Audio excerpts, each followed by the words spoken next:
संजूभाऊ देशमुख यांचंही मी स्वागत करते।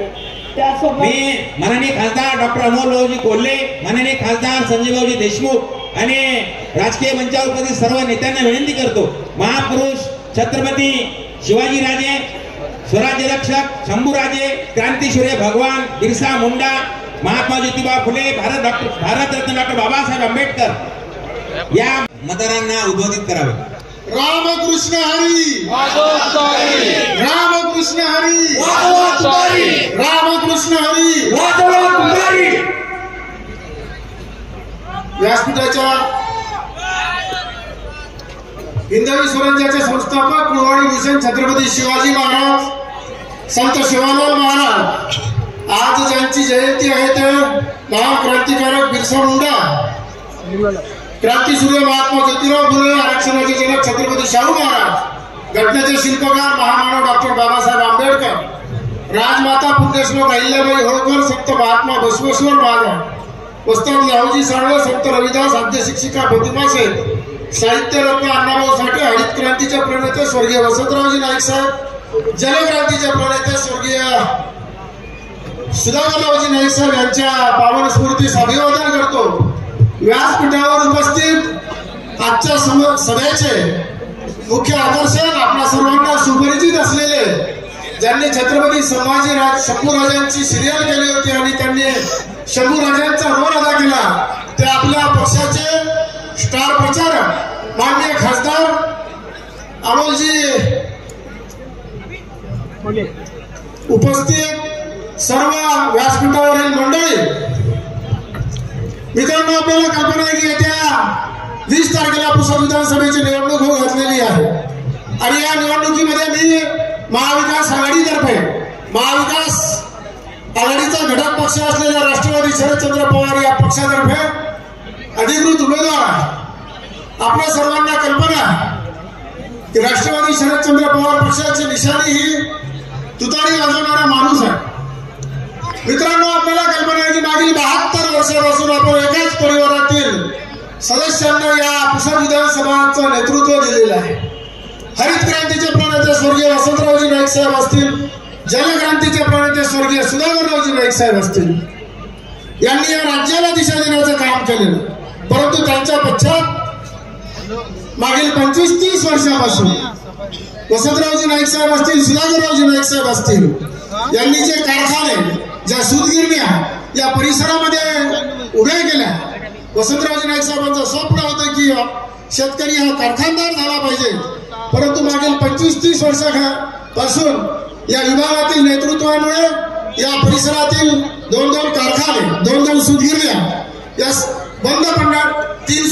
2 कारखाने आणि 1 सूतगिरणी तर बंदच पडली आणि 4थी सूतगिरणी ही बंद पडण्याच्या मार्गावर आहे। मित्रांनो, पुसद विधानसभेचा दौरा करत असताना असं लक्षात आलं, स्वातंत्र्याला 75 वर्ष झाली, एका घराण्याच्या सत्तेला 72 वर्ष झाली, परंतु ग्रामीण भागात अमोलजी मी तुम्हाला सांगू इच्छितो, काही आदिवासी वाड्या अशा आहेत की आदिवासी वाड्यांमध्ये 75 वर्षानंतर सुद्धा एसटी बस गेलेली नाही। दुर्दैवाने जर एखाद्या परिवारामध्ये एखाद्याचा मृत्यू झाला तर त्यांचा दफनविधी करायसाठी किंवा त्यांच्यासाठी दहन शेडची सुद्धा उपलब्धता नाही। आम्ही लहान होतो, आम्ही लहानपणापासून ऐकत होतो, 84-85 4थी 5वी वर्गात असून त्यावेळेस पासून आम्ही या परिसरातील माळ पठारावरील 42 गावांचा पाण्याचा लिफ्ट इरिगेशनचा प्रश्न ऐकत होतो, त्याचे आंदोलन ऐकत होतो। आज 40 वर्ष होऊन गेले तरी 42 गावातील नागरिकांना, शेतकऱ्यांना अजूनपर्यंत लिफ्ट इरिगेशनचा साधा प्रॉब्लेम ही मंडळी सॉल्व्ह करून घेऊ शकली नाही। मागील 25 वर्षापासून आपल्या परिसरामध्ये MIDC आली, परंतु कोणत्याही प्रकारचा उद्योग आपल्या MIDC मध्ये आणण्याचं काम या परिसरातील नेतृत्वाने केलेलं नाही। शिक्षणाची पंढरी म्हणून आपलं पुसद शहर ओळखलं जात होतं, परंतु आपल्या सर्वांना कल्पना आहे की त्या शैक्षणिक क्षेत्राला सुद्धा घरघर लागलेली आहे आणि आपल्या येथील पॉलिटेक्निक कॉलेज बंद पडलेलं आहे। इंजिनिअरिंग कॉलेजची हालत तुम्हाला माहित आहे। मित्रांनो, आपल्या सर्वांना कल्पना की या परिसरामध्ये मागील 25 वर्षापासून आपल्या पुसद परिसराचा, पुसद शहराचा, पुसद विधानसभेचा विकास रखडलेला आहे. पुसद शहरातील सर्व नगरपालिकेच्या शाळा बंद पडलेल्या आहेत. आरोग्याची कोणती साधनं नाहीत. आपल्याला या परिसराचा विकास करून घ्यावायचा असेल, आपल्या ग्रामीण भागातील मूलभूत गरजा आपल्याला पूर्ण करून घ्यावायच्या असेल तर आपल्याला यावेळेच्या विधानसभामध्ये परिवर्तन करणे आवश्यक आहे. विकासाचा दृष्टिकोन समोर घेऊन आम्ही ही निवडणूक लढवित आहोत आणि या निवडणुकीमध्ये आपला सर्वांचा मतदान रूपी आशीर्वाद मला मिळेल याची मला शाश्वती आहे आणि आपल्या सर्वांच्या मतदान रूपी आशीर्वादाने मी 23 तारखेला या विधानसभा क्षेत्राचा नवीन आमदार म्हणून राहील याबद्दल माझ्या मनात कोणतीही शंका नाही. अमोलजींना पुढच्या कार्यक्रमाला जायचं, त्यांचा व्यस्त कार्यक्रम आहे, त्यामुळे आपण नंतर सविस्तर बोलूच. आणि आज आपल्या विनंतीला मान देऊन डॉक्टर अमोलजी कोल्हे साहेब आज इथं आले, त्याबद्दल त्यांचं मी आमच्या सर्व महाविकास आघाडीच्या घटक पक्षातर्फे जाहीर आभार व्यक्त करतो आणि माझ्या शब्दास विराम देतो. मी लगातार आता 7-8 दिवस झाले पवार साहेबांच्या सोबत प्रचार दौऱ्यात होतो. अशा तुफान सभा होऊन राहिल्या महाराष्ट्रभर. काही या सभेची गर्दी पाहून या गद्दाराईच्या मनात धडकी भरली आहे का साल 23 तारखेला आपण टिकवाजी जप्त होते का. काल आता मी सांगलीत होतो, पश्चिम महाराष्ट्राचा दौरा होता. तर पवार साहेबांच्या पहिल्या दिवशी 3 सभा होत्या, मग दुसऱ्या दिवशी 4 झाल्या, त्याच्यानंतरच्या दिवशी 5 झाल्या, त्याच्यानंतरच्या दिवशी 6 झाल्या आणि परवाच्या दिवशी 7 सभा होत्या. मी सोबत होतो. आणि साले हे गद्दार लोक मलिदा गँग नुसता गल्लुऱ्या खाते. एवढा गल्लुऱ्या खाल्ला. आता काल एका भोसरीच्या सभेत होतो दादा, मी अमोल दादा भोसरीच्या सभेत होतो. त्या भोसरीत मी बस असा स्टेजवर चढाशीन एक पोरगा भेटला. तो पोरगा मला म्हणून राहिला का सर यायनं महानगर पिंपरी चिंचवड महानगरपालिकेत कुत्र्याच्या नसबंदीचे पैसे खाल्ले. मी डोक्याला हात ठेवला. मी म्हणलं यायच्या बी नसबंद्यात ह्या पैसे घेतले का म्हणलं. त्याला विचारलं आणि तो डॉक्टर व्हेटरनरी होता का आपलावाला होता म्हणलं. म्हणजे हे जे गद्दाराची ज्ञान आहे, साले पैसे खाते तर डकार बी देत नाही. इतके खतरनाक लोक आहे आणि पैसे खाण्याच्या बाबतीत एवढे वस्ताद आहे.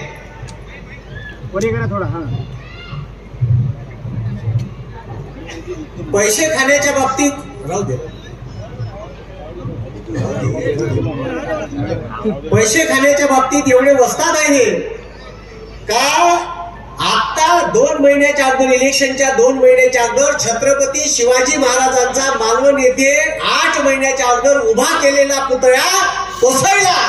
त्याच्यात सुद्धा साल्यानं पैसे खाल्ले आणि नाव ठेवे कोणाले इंडियन नेव्हीनं उभारला. म्हणजे लाज वाटत नाही. साल्यानं पैसे खाल्ले आणि नाव इंडियन नेव्हीवर ठेवून राहिले. या महाराष्ट्राच्या प्रत्येक माणसाच्या काळजाचा विषय आहे छत्रपती शिवाजी महाराज. आपली अस्मिता आणि आपला स्वाभिमान छत्रपती शिवाजी महाराज आहे. तो स्वाभिमान मातीत मिसळण्याचं काम या गद्दारांनी केलं आहे, या तिघाडी सरकारनं केलं आहे. येणाऱ्या 20 तारखेला यांना मातीत घालल्याशिवाय तुम्ही ठेवू नका. याची जबाबदारी तुमची आहे. म्हणून येणाऱ्या 20 तारखेला आदरणीय पवार साहेबांनी ज्यांच्यावर विश्वास टाकला, शरददादा मैन यांना जास्तीत जास्त मताने विजयी करून देण्याची जबाबदारी तुमची आहे. मी पाहून राहिलो आदरणीय पवार साहेबांनी यांना काय नाही दिलं. आता हे जे अजित पवार साहेब आहे हे का नाही दिलं. पवार साहेबांची इच्छा असती तर स्वतःच्या मुलीला मुख्यमंत्री बनवता आलं असतं, पण नाही बनवलं. यायला आमदारापासून मंत्र्यापर्यंत नेलं, महाराष्ट्राचं उपमुख्यमंत्री पद दिलं. तिकडे ते दुसरी गद्दारांची आहे. एक दाढीवाला वरता, एक दाढीवाला इथं, दोघे एकामेकाची दाढी ओढत जाते आणि महाराष्ट्राचं वाटोळ करत जाते. आता हिचा जो दाढीवाला आहे याले आदरणीय बाळासाहेब ठाकरेंनी का नाही दिलं. ऑटो रिक्षा चालकापासून तर आमदार मंत्र्यापर्यंत नेलं. आणि हे सुरत मार्ग गुवाहाटी पैठण गोवा मार्ग येऊन सरकार स्थापन करते. 50 खोके एकदम माजले आणि सरकार स्थापन केलं तर केलं, साल्यानं चिन्हही चोरलं, नावही चोरलं. बरं झालं साल्यानं आडनाव नाही मागतलं. आडनाव मागतलं असतं तर एकनाथ ठाकरे झाले असते भाऊ. दोन बापाचा विषय होता. अरे तुम्ही म्हणजे एकदम म्हणजे ओरिजिनल शिवसेना कोणाची आहे लोकांना समजलं गद्दार कोण आहे. बरं आता यायले का नाही दिलं पवार साहेबांनी, अजित पवार साहेबांनी सगळंच दिलं. आता यायनं एक महिलांसाठी स्कीम आणली ऐन इलेक्शनच्या टायमाला. तिचं नाव आहे लाडकी बहीण योजना. आणि लाडकी बहीण केव्हा आठवली यायले? आवाज घेऊन नाही राहिला, आता घेऊ का बाई? लाडकी बहीण केव्हा आठवली? कोल्हे साहेब नेहमीच म्हणते लोकसभेत झाली मताची कडकी म्हणून अजित भाऊले बहीण झाली. आणि बहीण आताच आठवली, आतापर्यंत बहीण. हे योजना कोण जाहीर केली माहित आहे का? ज्यानं स्वतःची लाडकी बायको लाडक्या बहिणीच्या विरोधात उभी केली होती. बरोबर नाही का? अरे बरोबर नाही का? आणि मग यायले आता 1500 दिले. बहीण खुश झाल्या सगळ्या. बहिणीने 1500 रुपये महिना चालू केला. आता त्याच्यात नरेंद्र मोदी साहेबांना 2014 घोषणा केली होती का मी स्विस बँकेतून 100 दिवसात ब्लॅक मनी आणि घंट्या नाही आणला 1 रुपया. आणि प्रत्येकाच्या खात्यावर किती टाकेन म्हणे 15 लाख. यायले 15 लाखून 1500 रुपयावर आणलं. तुम्हीच विचार करा. आणि 1500 रुपयात लाडक्या बहिणीचं प्रेम विकत घेता येत. आता मग बहीण झाल्या खुश, भाषे लंगलंग फिरत आहे. आणि मागे लागेल तर 3 आहे. एकनाथ मामा, अजित मामा, देवा मामा. किती मागे? 3 मामे आहेत. आणि भाच्याचे रोजगार कुठं? गुजरातले. आता दिवाळीच्या 2 दिवस अगोदर टाटा एअरबसच्या प्रोजेक्टचं उद्घाटन गुजरातले नरेंद्र मोदीनं स्पेनच्या राष्ट्राध्यक्षाच्या सोबत केलं. माहित आहे तुम्हाला? तो प्रोजेक्ट टाटा एअरबसचा प्रोजेक्ट कुठं होणार होता? तर तो टाटा एअरबसचा प्रोजेक्ट मिहानमध्ये नागपूरले होणार होता. आपल्या विदर्भातल्या गोरगरीब कष्टकरी शेतकऱ्याचे इंजिनियर पॉलिटेक्निक ITI झालेल्या पोराले का भेटले असते? रोजगार भेटले असते. तो रोजगार साल्यानं तिथं गेला. सही करणारे कोणतं? हे वय जाऊ द्या तिकडं. हे सरकारच त्याच्या दावणीला बांधला आहे. त्याच्यानंतरचा दुसरा प्रोजेक्ट वेदांता फॉक्सकॉनचा 1,76,000 करोडचा सेमीकंडक्टरचा प्रोजेक्ट. महाराष्ट्रातल्या 2 लाख कोटीले रोजगार भेटले असते. तोही प्रोजेक्ट तिथे नेला. सारच देऊन राहिले. तुम्हाला मी का म्हणतो त्या मोदी साहेबांनी तुम्ही का करा, तुमच्याकडून जर नवरी सजवणं होत नसत तर गाठी चोळीपासून सगळेच आम्ही करतो ना, आम्हाला उदाहरण द्या ना. आहे का नाही? बरोबर नाही का? तुम्ही सगळेच आमचं हिरावून घेऊन राहिले. मग आता भाचे लंगलंग फिरून राहिले, यायले रोजगार नाही. जवाई वावरात मरमर करून राहिला. ते स्प्रिंकलरचे पाईप पडतात चेन्नईचे. त्याले रात्री 3 दिवस लाईन आहे आणि दिवसा 3 दिवस लाईन आहे. आणि त्या मुख्या आणायला 24 तास लाईन आहे. शेतकऱ्याला 24 तास लाईन नाही. तू मर रात्रंदिवस. ठीक आहे? अरे जनावर होय का आम्ही? ढोर होय का डुक्कर होय? शेतकऱ्याला 24 तास लाईन नाही. पवार साहेबांना म्हटलं का आपल्या महाविकास आघाडीकडून शेतकऱ्याला 24 तास लाईन भेटली पाहिजे सरकार आल्या. आणि 24 तास लाईन भेटली. विहिरीत पाणी आहे पण ओलीच करता येत नाही. हे म्हणते काँग्रेसनं का केलं? अबे साले जे तुम्ही इकून राहिले ते काँग्रेसनं केलं, नाही तर कोण केलं असतं? आणि आता ज्यांना घड्याळीवर तिकीट दिली इथून यायच्या घरात 72 वर्ष झाले सत्ता झाली. पण तुमच्या इथं MIDC आहे, कंपन्या नाही. विद्यार्थ्याला अभ्यास करायला एक अभ्यासिका नाही उभी केली. आहे का नाही? सगळं आपलंच पोट भरायचं. आपलीच माडी, आपलीच गाडी आणि आपल्याच बायकोची गोलगोल. इथपर्यंतच आयुष्य आहे सीमित. क्रीडा संकुल नाही. पोलीस भरतीच्या पोरासाठी 2 सुगिल्ल्या बंद पडल्या, 2 साखर कारखाने बंद पडले. मग यायला केलं का 72 वर्षात? आता तुम्हाला सांगतो पवार साहेबांनी काय केलं या देशातल्या शेतकऱ्यासाठी. या देशातल्या शेतकऱ्यासाठी 2009 साली हा यवतमाळ जिल्हा प्रचंड आत्महत्याग्रस्त जिल्हा होता. इथं भेट घ्यायसाठी आले होते. जमन आता काय तू बरोबर जमव. हॅलो कुठे चाललंय? हॅलो हॅलो हे ठेवून देऊ ढोबळ.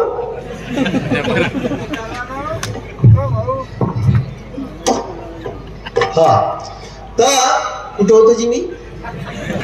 हा, तर पवार साहेबांनी शेतकरी आत्महत्याग्रस्त जिल्हा आहे. आदरणीय पवार साहेब आणि मनमोहन सिंग इकडं भेट द्यासाठी आले होते. शेतकऱ्याची आत्महत्या झाली आणि हे पाहून गेल्याच्या नंतर निर्णय घेतला का या महाराष्ट्रातल्या शेतकऱ्यांचं आणि बंद्या भारत सोबतच पूर्ण भारतातल्या शेतकऱ्याचं 2009 साली 70,000 करोड रुपयाचं कर्ज माफ केलं.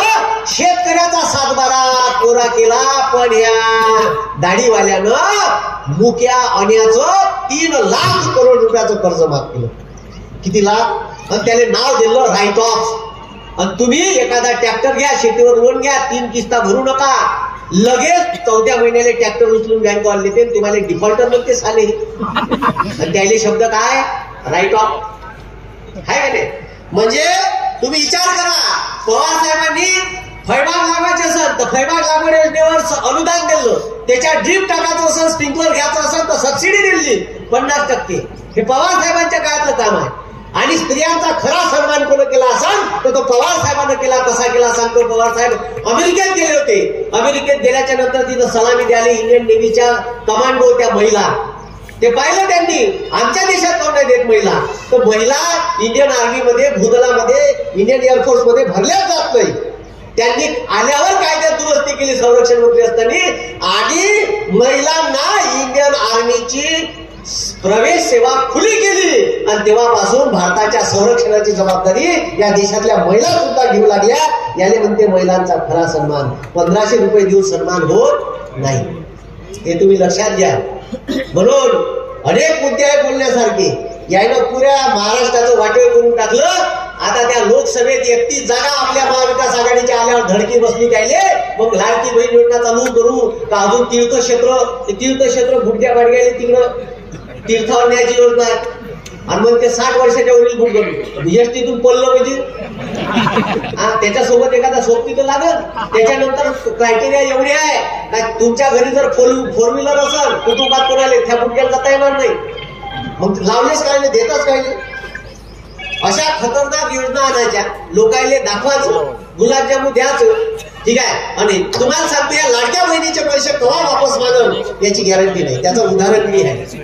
त्याचं उदाहरण कसं आहे तर नरेंद्र मोदीनं शेतकऱ्याला भीक द्यायची योजना आणली होती. शेतकरी सन्मान योजना, 6,000 रुपयाची भीक. साला दिवाळीचा किराणा नाही आहे त्या 6,000.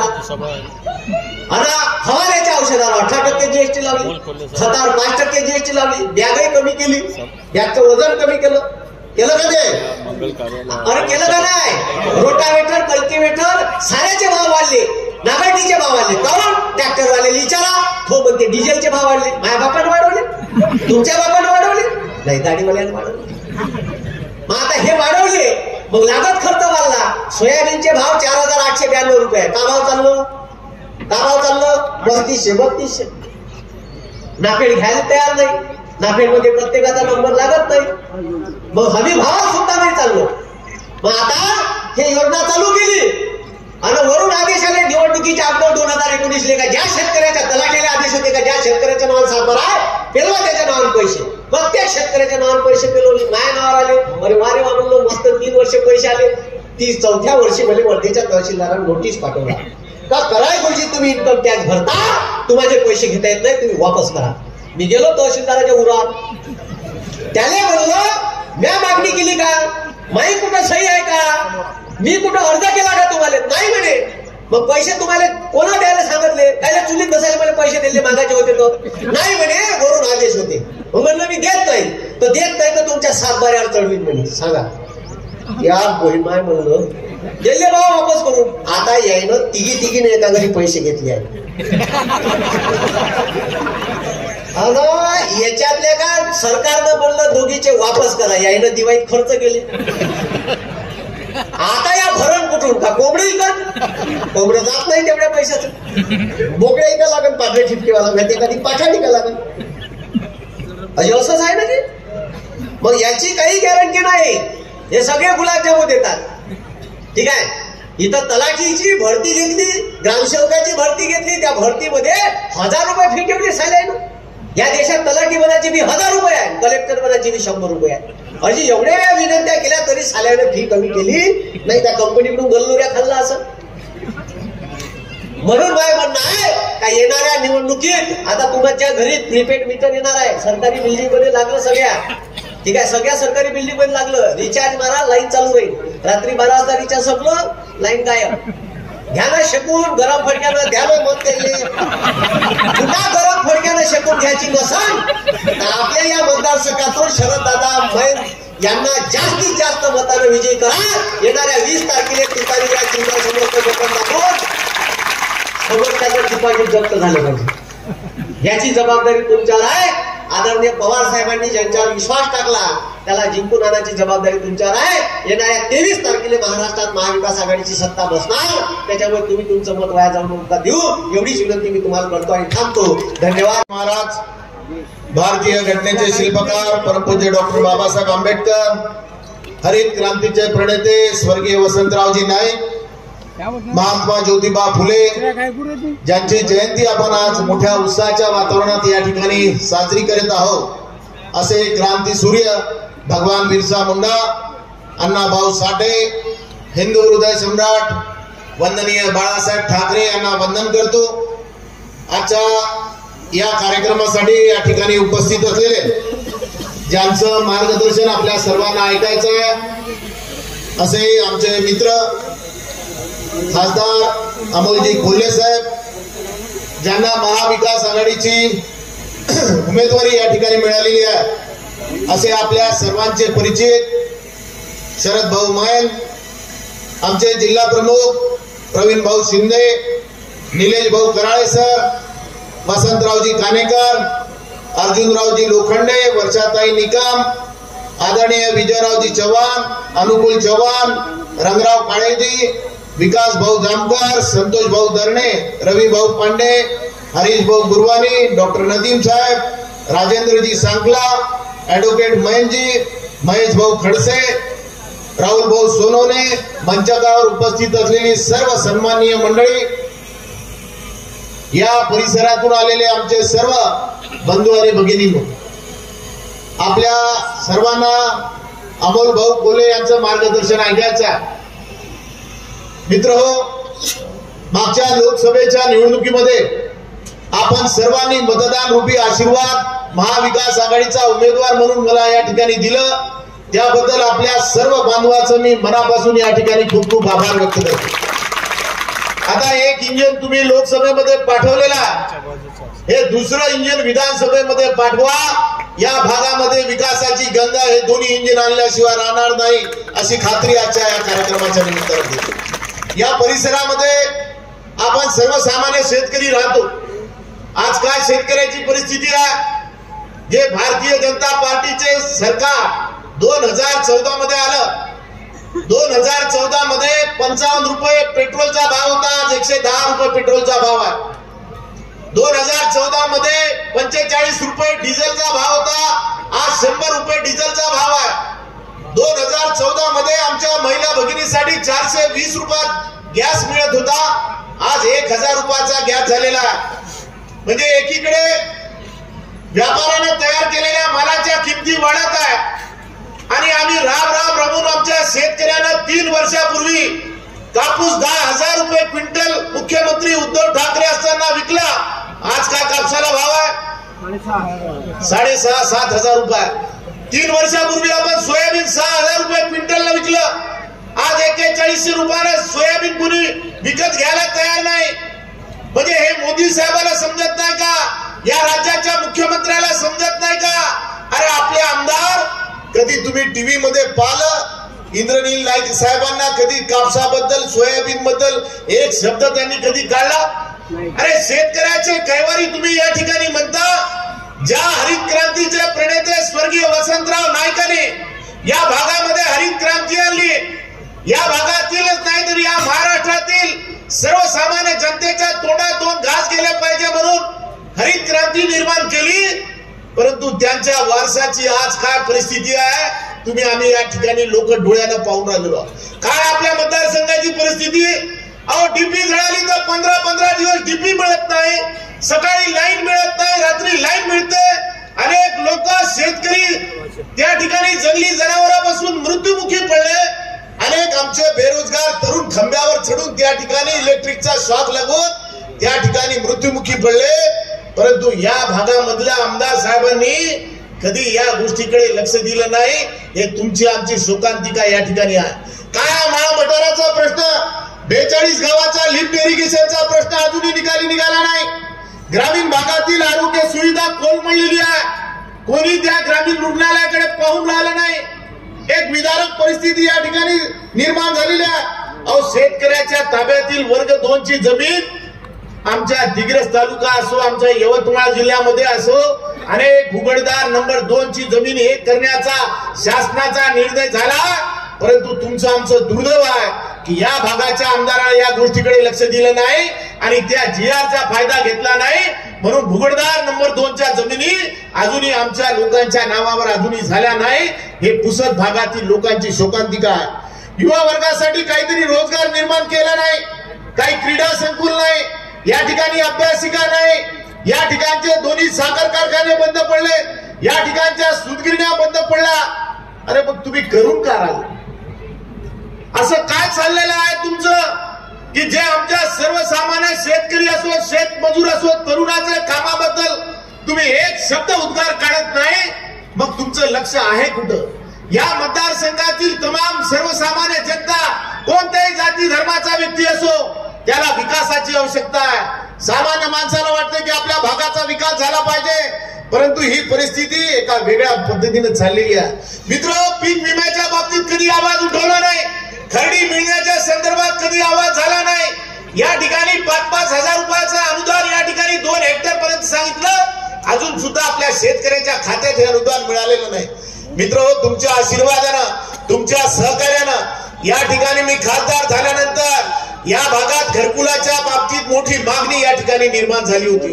अनेक गरीब सामान्य लोक, मग आदिवासी समाजाचा बांधव असो, आमचा बंजारा समाजाचा बांधव असो, कोणत्याही जाती धर्माचा बांधव असो, त्यांनी मला सांगितलं की खासदार साहेब, तुम्ही आता आम्ही तुम्हाला निवडून दिलेला आहे, साधं घरकुल आम्हाला मिळत नाही. आणि आनंदाची गोष्ट तुम्हाला सांगतो, या वर्षी यवतमाळ जिल्ह्यासाठी 42,500 घरकुल आपण या ठिकाणी मंजूर करून आणले. गेल्या अनेक वर्षापासून रमाई आंबेडकर योजना बंद होती. गेल्या 4 वर्षापासून या महाराष्ट्रात रमाई आंबेडकरचं एकही घरकुल मिळालं नाही. ते सुद्धा आपण यवतमाळ जिल्ह्यासाठी 22,500 घरकुल त्या ठिकाणी जाऊन त्या ठिकाणी चर्चा करून त्या ठिकाणी आपल्या जिल्ह्यासाठी मंजूर करून आणले. अरे शेवटी लोक खासदार आमदार कशासाठी निवडून देतात? अरे गरीबाचा सामान्याचे प्रश्न तुम्ही शासन दरबारी मांडले पाहिजे आणि आम्हा लोकांना न्याय मिळाला पाहिजे. या ठिकाणी संपत्ती वाढवण्याचा सपाटा चालू आहे. कमिशन खोरी तर एवढी आहे. घरकुल विकल्या जाते, विहिरी विकल्या जाते, काय काय विकल्या जात नाही. रोड चांगले नाही. कोणती किती या भागामध्ये फिरा, काय रोडची अवस्था आहे, काय गावातल्या लोकांची अवस्था आहे. एका संभ्रम अवस्थेत या ठिकाणी हा मतदारसंघ सापडलेला आहे. मित्र, या ठिकाणी आपल्या सर्व बांधवांना विनंती करतो की तुतारी या निशाणीचं बटन आपल्याला दाबायचं आहे आणि प्रचंड मतांनी शरद भाऊ मैन यांना निवडून आणायचं आहे. मी आपल्याला या ठिकाणी शाश्वती देतो की लोकसभेचा खासदार आणि विधानसभेचा आमदार मिळून निश्चितपणे या भागाचा कायापालट आम्ही केल्याशिवाय राहणार नाही. ही गोष्ट मी आपल्या सर्वांना या ठिकाणी देतो. मित्रो, आपल्याला अमोल भाऊंना अनेक सभा आहेत, त्यांचं मार्गदर्शन आपल्याला ऐकायचं आहे. येणाऱ्या 20 तारखेला तुतारी या निशाणीचं बटन आपल्याला दाबायचं आहे आणि या भागात एक चांगला तरुण ज्यानं या ठिकाणी एक बँक काढल्यानंतर एक यशस्वी बँक करून दाखवली, ज्या बँकेचं नाव या महाराष्ट्रात निर्माण झालं. अनेक लोकांना थोडंफार असं वाटतंय की बँकेचा चालवत असताना काय कठीण गोष्टी असतात याची जाणीव आमच्यासारख्या सर्व मंडळीला आहे. मित्र, एक आदर्श बँक निर्माण करणारा व्यक्ती जर आपल्या मतदारसंघाचं प्रतिनिधित्व करत असेल ते हे तुमच्या आमच्या सर्वांसाठी आनंदाची गोष्ट आहे.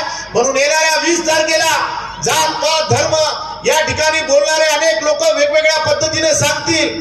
त्या गोष्टीच्या भूलथापीला तुम्ही बळी पडू नका आणि एक चांगला तरुण या ठिकाणी विधानसभेमध्ये पाठवा आणि खासदार शरदचंद्रजी पवार साहेब यांचे हात मजबूत करण्यासाठी आपण तुतारी वाजवा. एवढंच बोलून मी माझे 2 शब्द संपवतो. जय हिंद, जय महाराष्ट्र.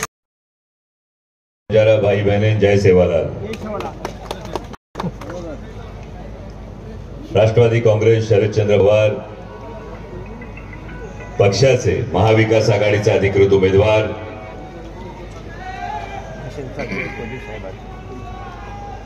शरददादा मैन यांच्या सभेसाठी मंचावर उपस्थित असणारे आदरणीय खासदारांनी आत्ताच आपल्याला संबोधलं ते खासदार संजयजी देशमुख, विजयरावजी चव्हाण, डॉक्टर नदीम साहेब, रंगरावजी काळे, प्रवीणजी शिंदे, वर्षाताई निकम, अनुकूलजी चव्हाण, राहुल भाऊ असतील, व्यासपीठावरील सर्व मान्यवर, पत्रकार बांधव, आपण सगळेच. खरं तर फार जास्त वेळ बोलणार नाही, कारण शरद भाऊंनी सांगितलं येताना आधी रॅली करू. भाषणाला कमी वेळ बोलला तरी चालेल, कारण लोकांचं ठरलंय तुतारी वाजवायची, घड्याळ बंद पाडायचंय, हे लोकांचं आता ठरलंय. विशेषतः या भूमीत आल्यानंतर हरित क्रांतीचे प्रणेते स्वर्गीय वसंतराव नाईक साहेबांना त्यांची आठवण आल्याशिवाय राहत नाही. आणि कुसुमाग्रजांची कविता होती, 50ची उमर गाठली अभिवादन मज करू नका, मीच विनविते हात जोडून वाट वाकडी धरू नका. त्या कवितेतली पुढची ओळ पुसद विधानसभा मतदारसंघामध्ये फार लागू होते. सूर्य कुळाचा दिव्य वारसा प्रिय पुत्रांनो तुम्हा मिळे, सूर्य कुळाचा दिव्य वारसा प्रिय पुत्रांनो तुम्हा मिळे, अंधाराचे करून पूजन व्रत घुबडांचे वरू नका. आणि जे या पुसद मतदारसंघामध्ये झालं म्हणजे गेल्या वेळी 2019ला एका युवकाला संधी देत असताना त्या युवकाच्या पाठीमागे असणाऱ्या आदरणीय शरदचंद्रजी पवार साहेबांच्या फोटोकडे बघून, आदरणीय शरदचंद्रजी पवार साहेबांच्या उद्दिष्टांवर, त्यांच्या ध्येय धोरणांवर विश्वास ठेवून आपण सगळ्यांनी संधी दिली. पण 2 जुलै 2023ला पक्षामध्ये उभी फूट पडली. याचं कारण काय होतं? नेमकी फूट का पडली? म्हणजे गुलाबी जॅकेटवाले येऊन गेले का नाही गेले? गुलाबी पोस्टर लागली का नाही लागली? जेव्हा हा गुलाबी रंग आला तेव्हा हा गुलाबी रंग नेमकं झाकतोय का? म्हणजे गद्दारीचा काळा डाग हा गुलाबी रंगानं झाकला जात नाही, ही काळ्या दगडावरची रेग आहे. कारण 27 जूनला माननीय पंतप्रधान भोपाळमध्ये 70,000 कोटीच्या घोटाळ्याविषयी बोलले आणि घाईघाईनी गुलाबी जॅकेटवाले पवार साहेबांचं बोट सोडून भारतीय जनता पक्षाच्या मांडीवर जाऊन बसले. आणि जेव्हा हे झालं तेव्हा त्यांनी सांगितलं ही विकासाची भूमिका आहे, विकासासाठी हे गेले. आणि मगाशी कराळे सरांनी सांगितलं, कराळे सरांनी जेव्हा सांगितलं विकासासाठी जर हे गेले असतील तर गेल्या 2-2.5 वर्षामध्ये महाराष्ट्रातल्या युवकांच्या हातातूनचा रोजगार हिरावून घेणारा टाटा एअरबस गेला, वेदांता फॉस्कॉन गेला, बल्क ड्रग पार्क गेला. पुसदच्या माननीय लोकप्रतिनिधींना मला विचारायचंय, जर आपण विकासासाठी गेला होता तर पुसदच्या तरुणांसाठीचा एक तरी रोजगाराचा प्रकल्प आपण पुसदमध्ये आणलात का? आणलाय? मग कुठल्या नेमक्या विकासासाठी गेले? म्हणजे आज वेगवेगळ्या योजनांचा उल्लेख झाला. जेव्हा वेगवेगळ्या योजनांचा उल्लेख झाला, एवढं मोठ्या संख्येने माझ्या माता भगिनी हुशार आहेत. कारण आपल्या सगळ्यांना माहिती आहे लोकसभेला मतांची झाली कडकी, तेव्हा विधानसभेच्या आधी 2 महिने बहीण झाली होती लाडकी. पण गम्मत बघा, चाय पर शुरू हुई सरकार गाय पर आकर अटक गई, चाय पर शुरू हुई सरकार गाय पर आकर अटक गई, बात तो हुई थी 15 लाख की, 1500 में कैसे सिमट गई. इसलिए भाई दादा भाऊ ये गुलाबी धूल हमारी आंखों में न झोंके, आपको गद्दारी के लिए 50 खोके और लाडली बहना सिर्फ 1500 में होके. पण एक गंमत असते, एका बाजारात एक साधा माणूस बसलेला असतो, त्या साध्या माणसाला पोटापुरतं खायला अन्न असतं, पोटापुरतं खिशात गोष्ट असती, पोटापुरती खिशात गोष्टी असतात. आणि त्याला एक जण येतो आणि समोरून सरकार नावाचा माणूस येतो, तो त्याला समोरून चित्र दाखवतो, बघा तुमच्यासाठी ही योजना आणली, तुमच्यासाठी ती योजना आणली, तुमच्यासाठी ती योजना आणली. नुसत्या योजनाच योजना. कारण महायुती सरकारनं तुमच्या माझ्या खिशातले 700 कोटी रुपये खर्च केले फक्त योजनांच्या जाहिरातीसाठी 15 दिवसात. 15 दिवसात 700 कोटी रुपये खर्च केले, जे तुमच्या माझ्या खिशातले होते. आणि हे पैसे खर्च केल्यानंतर सांगितलं, बघा तुमच्यासाठी योजना आणली. तो माणूस बसलेला असतो, माणूस भिरभिऱ्या नजरेने बघत राहतो, ही योजना वय, ती योजना वय, ती योजना वय, आणि मागून 10 हातांनी त्याचे खिशे रिकामे करतात. एक जण चप्पल काढून नेते, एक जण गळ्यातली चेन काढून नेते, तिसरा खिशात हात घालतोय, खिशातलं पटवा मारतोय. आणि ही परिस्थिती महाराष्ट्रातल्या प्रत्येक नागरिकाची. हे महायुतीचं सरकार विकासाच्या गप्पा मारतं, कधी कधी हिंदुत्वाच्या गप्पा मारतं. पण या गप्पा मारत असताना पाठीमागच्या हातानं एका हातानं दिल्यासारखं दाखवायचं आणि 10 हातांनी काढून घ्यायचं, असं हे सरकार आहे. साधं विचार करा, लेकरं शाळेत जातात, शाळेत शिस पेन्सिल आणि खोड रबर घेतात, त्या शिस पेन्सिल आणि खोड रबरवर 18% GST. दिवाळीला गेला असेल तुम्ही मोटरसायकल घ्यायला, तरुणांनी कुठला हट्ट केला असेल, 50,000ची मोटरसायकल घेतली तर 16,000 रुपये टॅक्स द्यावा लागतो. लाडक्या बहिणीनं जेव्हा दाजींनी दिवाळीला सांगितलं होतं करंजा कर, तेव्हा बहिणीने खोबरं किसताना बरोबर कळलं 140चं खोबरं 280ला गेलं. दाजींनी सांगितलं शंकरपाळ्या तळ केला, बहिणीने सांगितलं तेलाचा डबा 600नी वाढला. म्हणजे रवा असेल, मैदा असेल, तुरडाळ असेल, या प्रत्येक बाबतीत होणारी वाढ बघा. पेट्रोल डिझेलचा वाढलेला खर्च बघा, शिक्षणावर वाढलेला खर्च बघा. म्हणजे पुसद सारख्या गावात जेव्हा शिक्षणासाठी पोरांनी शिकावं, शिकून मोठं व्हावं, नोकरी करावी असं आपल्याला वाटत असतं, पण पोरांच्या शिक्षणावर येणारा खर्च बघा आणि मग तुम्हाला कळेल महायुतीचं सरकार विकासाच्या फक्त पोकळ गप्पा मारतंय, एका हाताने दिल्यासारखं दाखवतंय आणि मागून 10 हातांनी काढून घेतोय. मगाशी देशमुख साहेबांनी, खासदार साहेबांनी कपाशीचा भाव सांगितला. किती कपाशीचा भाव? 6,500. 2014ला किती होता? 10,000, 12,000. आता विचार करा भाऊ, 2014ला पेट्रोल होतं 70 रुपये, आता गेलं 105 रुपये. डिझेल किती दुपटीने वाढलं. डीएपीची बॅग 450ची 1650ला गेली आणि तुमचा कापूस मात्र 12,000वरून 6,500वर आला. तर मग आता घड्याळवाल्यांना विचारा, नक्की कुठला विकास करायचा? म्हणजे ज्या यवतमाळ जिल्ह्यातली शेतकरी आत्महत्या बघून महाराष्ट्रातल्या शेतकऱ्यांचा सातबारा कोरा केला. आदरणीय शरदचंद्रजी पवार साहेबांनी 71,000 कोटी रुपयांची ऐतिहासिक कर्जमाफी दिली. आज महाराष्ट्रात परिस्थिती काय? जर हे घड्याळवाले सांगतात की विकासासाठी गेलो, जर माननीय मुख्यमंत्री सांगतात की आम्ही भारतीय जनता पक्षासोबत कशासाठी गेलो, तर हिंदुत्वासाठी गेलो. आणि आता भारतीय जनता पक्षाचे काही नेते दिल्लीतून येतात, वेगवेगळ्या गोष्टी सांगतात, महाराष्ट्रामध्ये बॅनर लागतात, बटेंगे तो कटेंगे. आणि मग प्रश्न निर्माण होतो,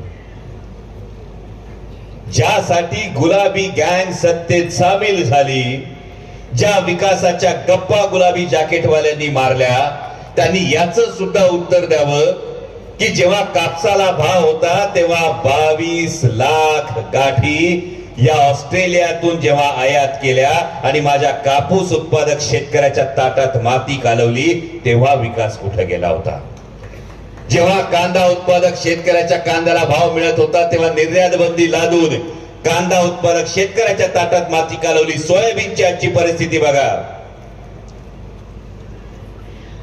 आजचा सोयाबीनला जर हमी भाव 4,800, पण शेतकऱ्याला सोयाबीन विकावं लागते 3,800.